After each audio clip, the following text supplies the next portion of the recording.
Hi hello ನಮಸ್ಕಾರ. ಇವತ್ತು Nagara Panchami. So ನಮ್ಮ ಅಕ್ಕನ ಮಕ್ಕಳು ನಾನು ನಮ್ಮಕ್ಕ ಸೇರಿಬಿಟ್ಟು ದೇವಸ್ಥಾನಕ್ಕೆ ಹೋದ್ವಿ. ತುಂಬ ಲೈನ್ ಇತ್ತು. ಎಲ್ಲ ಮದುವೆ ಆದ ಹೆಣ್ಮಕ್ಳು ಬಂದುಬಿಟ್ಟು ಪೂಜೆ ಮಾಡ್ತಾರೆ ನಾಗರ ಪಂಚಮಿಗೆ. ಸೊ ನಮ್ಮ ಅಕ್ಕನ ಮಗನಿಗೆ ಆಲ್ರೆಡಿ ನಿದ್ದೆ ಬರೋಕ್ಕೆ ಸ್ಟಾರ್ಟ್ ಆಯಿತು. ಲೈನಲ್ಲಿ ನಿಂತುಬಿಟ್ಟು ಅಷ್ಟು ಜನ ಹೆಣ್ಮಕ್ಳು ಬಂದಿದ್ದರು. ಅಷ್ಟರಲ್ಲೇ ನಮ್ಮ ಅಕ್ಕ ಪೂಜೆ ಮಾಡೋಕ್ಕೆ ಸ್ಟಾರ್ಟ್ ಮಾಡಿದ್ರು. ಅದಾದಮೇಲೆ ವಿಶೇಷ ಅಂದರೆ ಹಾಲೆರಿಯೋದು. ನಾಗನಾಥನಿಗೆ ಹಾಲೆರೆಯೋ ಕಾರ್ಯಕ್ರಮ ಇದು. ಸೊ ನಾನು ಹಾಲೆರೆದೆ. ಈ ಥರ ನಮ್ಮ ಕಡೆ ಮಾಡ್ತಾರೆ. ಇದು ನಮ್ಮ ಏರಿಯಾದ ನಾಗ ದೇವರು. ನಮ್ಮ ಅಕ್ಕ 5 ಕಲ್ಲಿಟ್ಟು ಪೂಜೆ ಮಾಡ್ತಾರೆ. ಇದನ್ನು ಮನೆಗೆ ತಂದುಬಿಟ್ಟು ಮನೆ ಬಾಗಿಲಲ್ಲಿಟ್ಟರೆ ಏನೋ ಒಳ್ಳೆಯದಾಗುತ್ತೆ ಅನ್ನೋದು ಒಂದು ಪದ್ಧತಿ.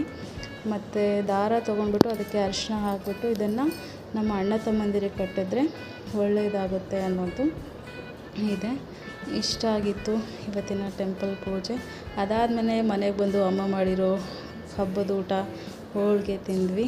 ಸೊ ತುಂಬ ರುಚಿಯಾಗಿತ್ತು. ಅಮ್ಮ ಮಾಡಿರೋ ಅಡುಗೆ ಅಂದರೆ ರುಚಿಯಾಗಿರೋದು. ಆಮೇಲೆ ಫೈನಲ್ ಆಗಿ ನಾಗರ ಪಂಚಮಿ ಅಂದರೆ ಜೋಕಾಲೆ. ಸೊ ಇಷ್ಟ ಆಗಿತ್ತು ಇವತ್ತಿನ video. Thank you so much for more video.